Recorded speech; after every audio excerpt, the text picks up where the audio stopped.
A sunken desert temple. I better get down there.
The Temple of Nephron-Ka lies under our camp. Despite all efforts, that unholy site did not collapse, but sink beneath the sand. The pharaoh is long dead, his name meticulously stricken from all ancient writing. But that stage meant for blood and terror remains. The temple is said to be lightless, built to harbor all the haunters of the dark found in the very depths of our universe. Calling on the gods meant creating a bridge between our world and theirs. The terrible Aldebaran of Taurus, the Black Sun, was seen as the most important star in the night sky, because, according to the Kitab al-Azif, it was said to be the home of that crawling chaos known as Nyarlathotep. Through ancient mechanisms, it was said that the priests could open shafts channeling the light emitted by that strange stone called the Shining Trapezohedron. Several streams pooled together above the statue of that dark man would then be sent through space towards the Black Sun, a message to the gods. The gifts bestowed on the sender are completely undocumented, but often assumed to involve dark blood pacts, where souls are traded for malicious miracles.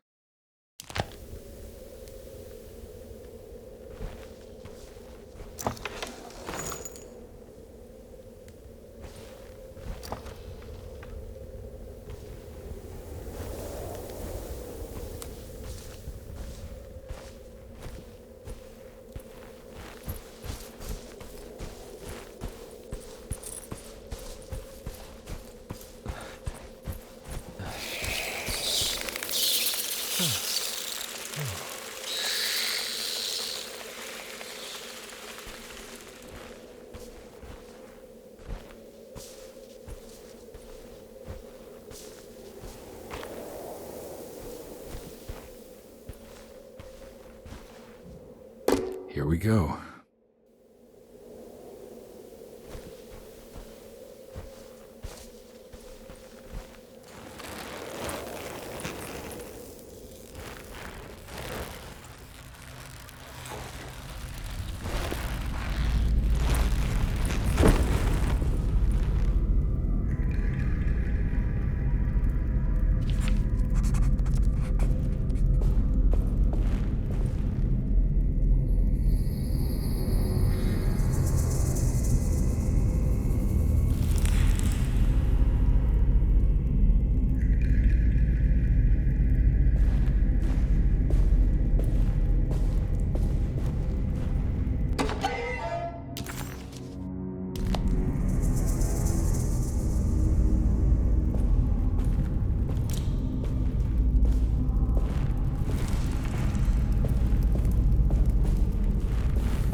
I got a feeling it's the star constellation from one of Jeremy's books.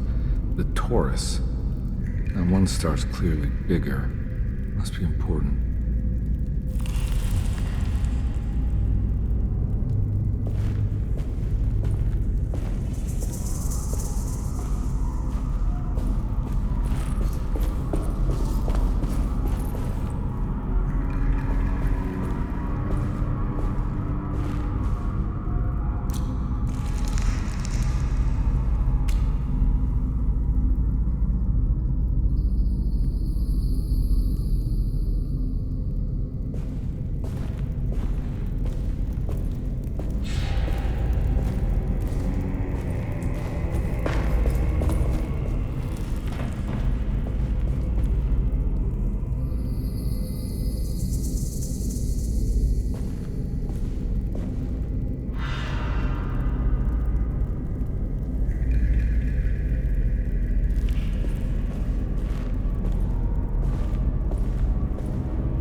The Dark Man's temple was buried beneath the sand, a cursed and dark place. Every step felt ill-considered. Conby needed to find the contract that Jeremy signed with the Dark Man and get the hell out of here before he went completely mad.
looks operational.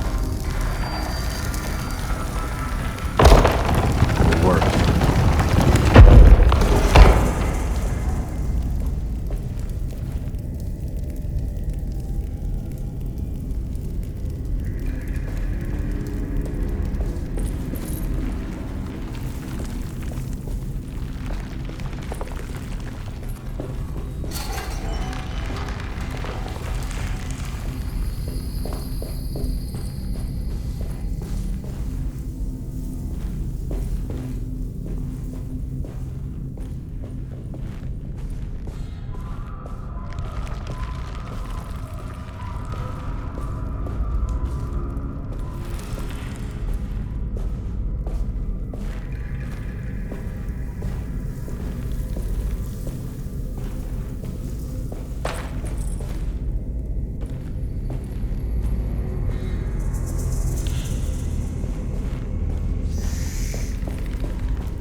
ready to collapse.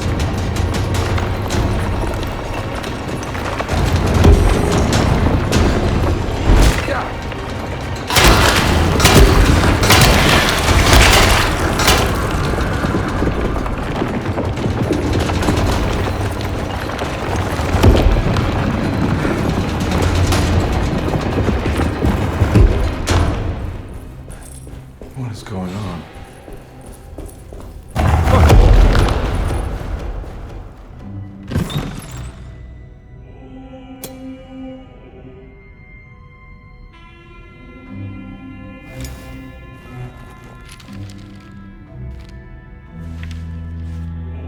Acknowledge psychological trauma, breakthrough barriers of self-deceit, temperamental behavior.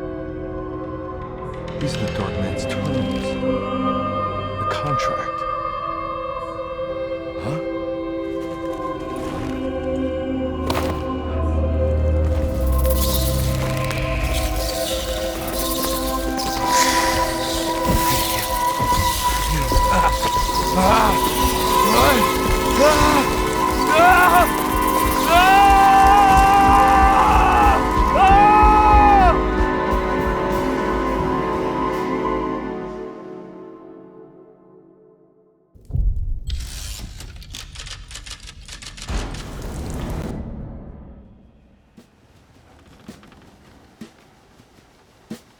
Hey.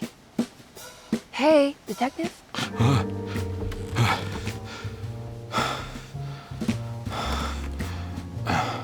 What are you doing? Oh, I found something. Great.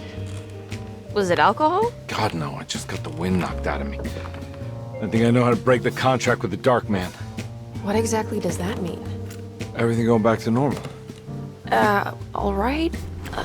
I found some more information on Dorsetto and the patients. There are some seriously strange things going on here. I'm pretty sure 2 of the patients are dead and maybe even the clerk. Oh, yeah. I kind of just gave up on worrying about that. Well, just keep your eyes open, I suppose. What were you doing again? Jeremy made a pact with the Dark Man to keep all the madness locked inside Dorsetto. All right. I'm gonna break it. I just have to... Where is it? Where's the talisman? It's around your neck? Ah! I worry, detective. Don't, I'm fine. I worry that you're not much help on this case. At least you're a good distraction. Trust me. You're getting your money's worth. At this rate, I'm an absolute bargain.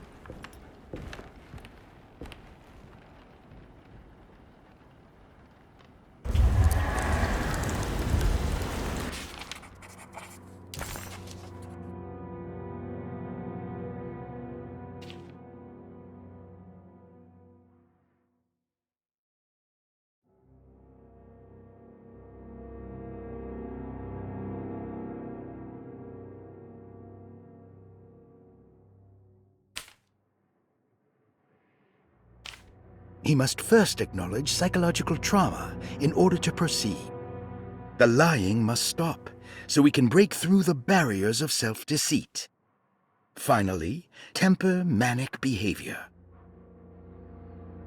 Medicine has failed me. Nothing can be done to dispel the hardwood curse. Only the sacrificial dagger may release the despair from Jacob's eye. Yet, doing so would be the doom of Dorsetto. Let this curse of mine be a weapon for once. I accept your demands. Oh, crawling chaos. Build your prison around this godforsaken hospital. When evil has been starved, I will stay buried forever.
Comby never thought he'd be so happy to be back at Deseto. It felt like he had crawled through a long, dark tunnel of misery and regret. Now that he was back, Comby could look into the steps mentioned in the contract. But there was one thing that gnawed on him. What exactly did this have to do with Dr. Gray?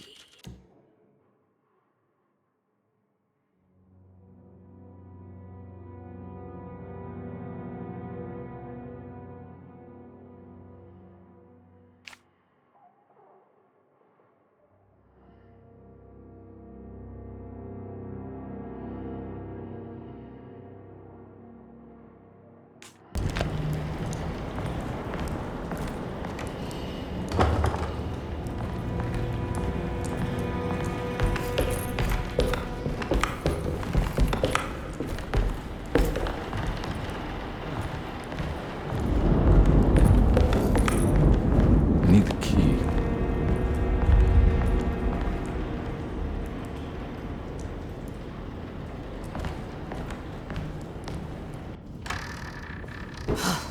Got to be around here somewhere. He wouldn't leave this house. I don't know what to think anymore. You run into that detective fella? Who is he? Can he be trusted? I think he one of the good guys. Well, you know, like us. Will he be all right with her coming? Praise the mother. You don't need to know about all that. Just help the journey. Just calm down. It ain't time yet. God, it hurts. As far as I can tell, Detective Comby seems to be solving problems, not causing them. Just be ready in case he starts anything.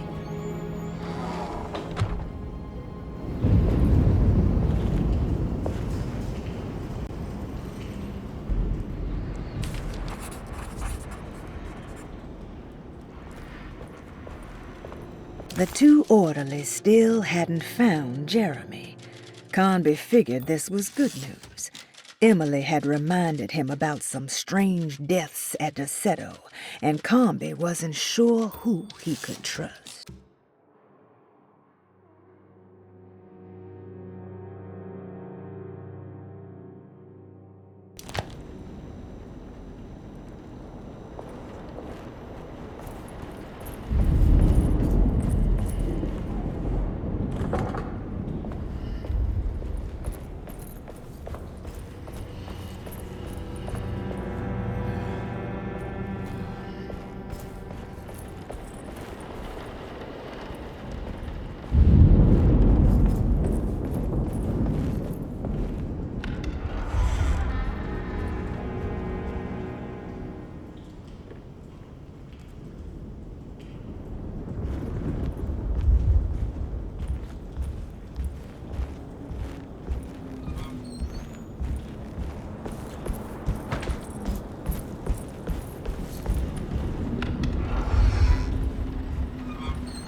Christ, what the hell was that?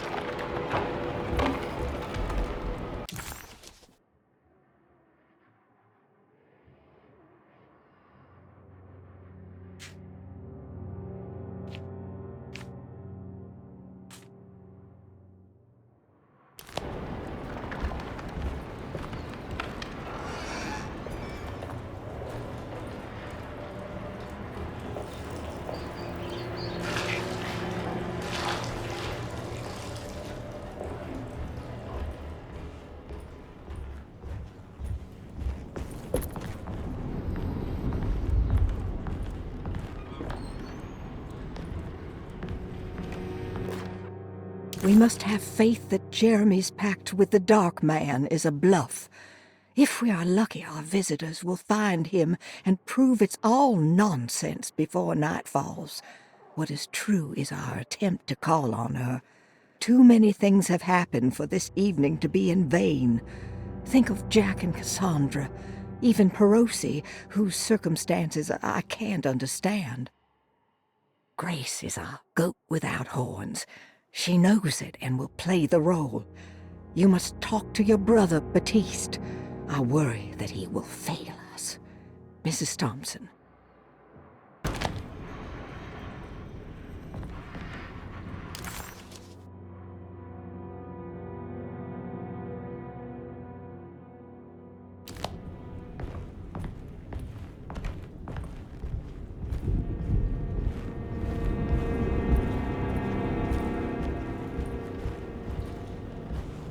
blocked.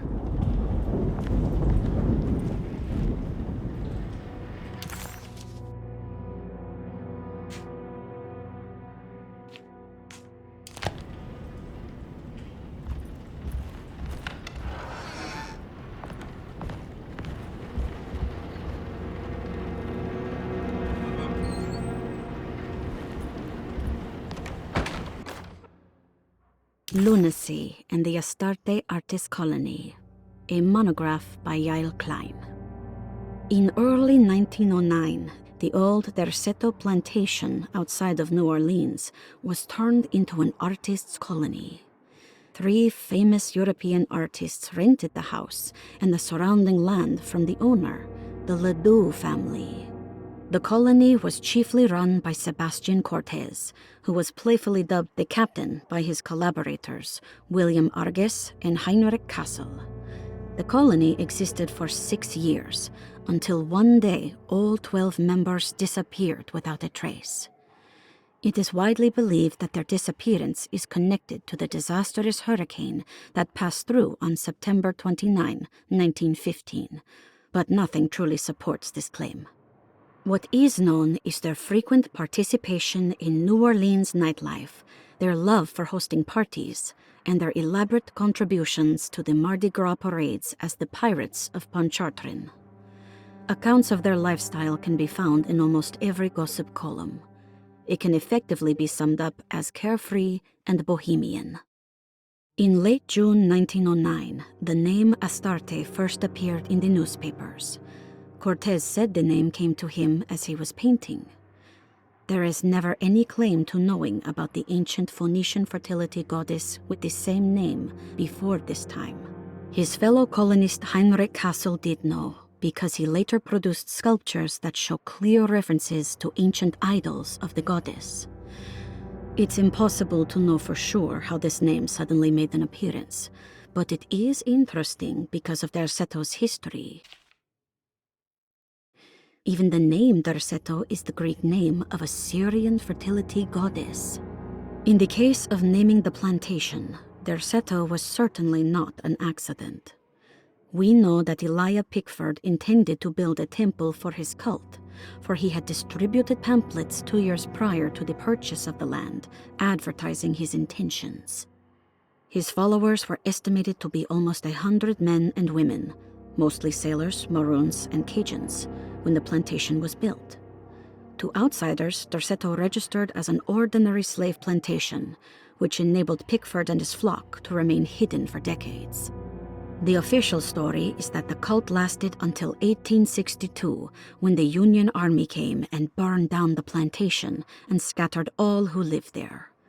Following the Civil War, new people started to congregate in the ruins of Derceto to invent a new fertility goddess, the Shub-Niggurath.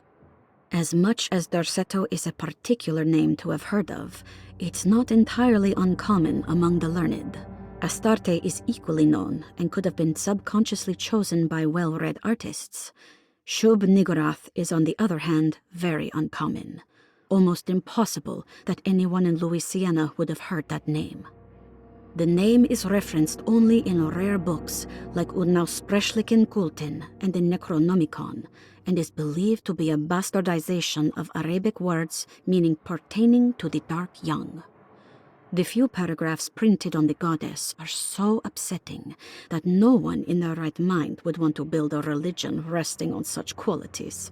The Shub-Niggurath cult was hard to get rid of, but it is believed that despite the police jailing and killing several cultists over the years, the main culprit in the cult's demise is the cult itself, which seems to line up with every instance of cult activity on Derceto's grounds. When Captain J.W. Norton of the Union Army arrived, he described the people at Derceto as malnourished and maniacal. As much as the army tried to save them, they fought back with fervor, as if nothing was going to stop them from slowly destroying themselves. While the disappearance of the Astarte Artist Colony remains a mystery, the recurring motif seems to suggest that their fate involved lunacy and a hunger for self-sacrifice to that fertility goddess with 1,000 names.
Mrs. Thompson, I understand the last week has been busy. Under these circumstances, I find it important to remind you that Derceto's concerns are not a public matter, nor is it something that should upset you. Please continue your excellent work, and don't spend a thought on the death of Perosi, or, more importantly, the suicide of Cassandra Beauregard. They should mean nothing to you or the staff. I rely on your loyalty, and trust that your close kinship with the Tabois siblings will keep Derceto's secrets hidden. Dr.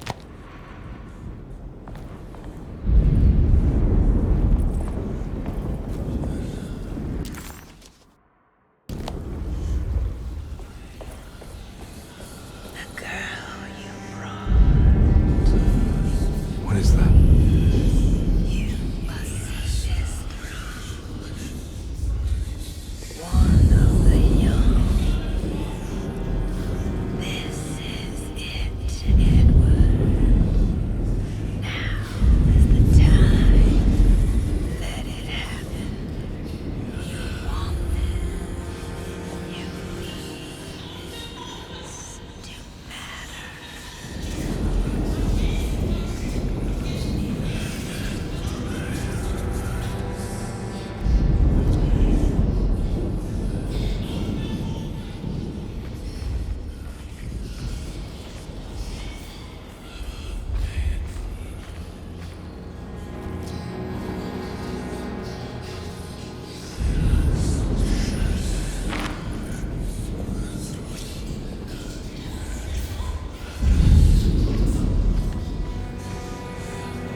must be a spare key to Dr. Gray's office in here somewhere.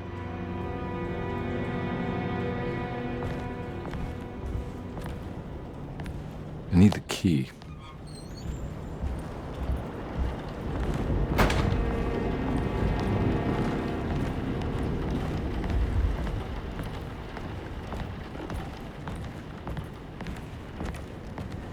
I don't have the combination for this. Maybe Jeremy did.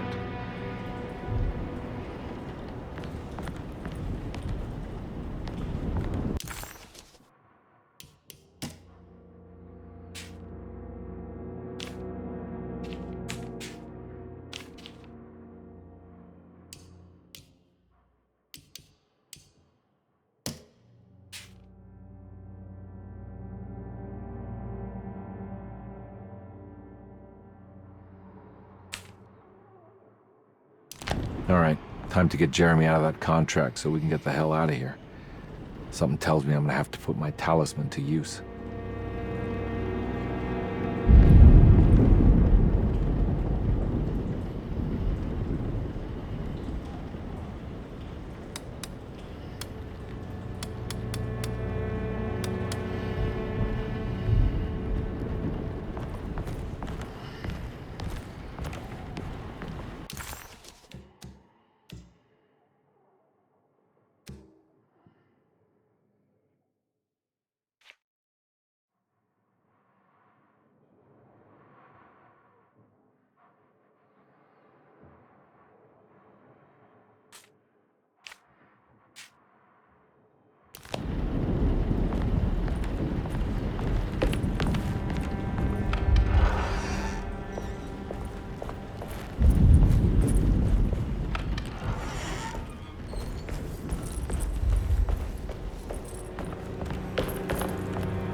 Detective Comby, I'm terribly sorry that my niece has pulled you into this mess.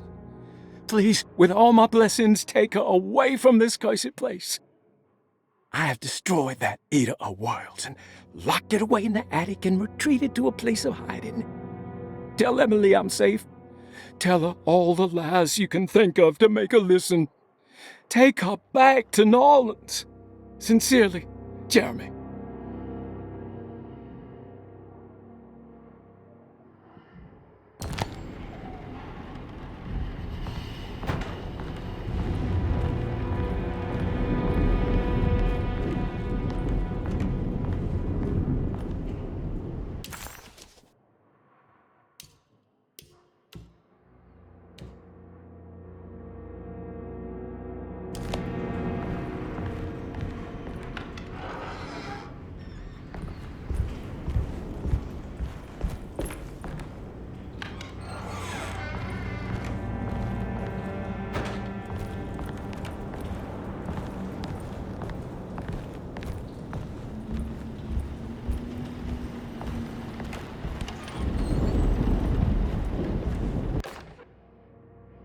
Brother, I need you to trust me. This is the most important moment in our family's history. I know you have doubts and that the terrible Mama Loa told you lies. I would never betray you. I promise. Lottie.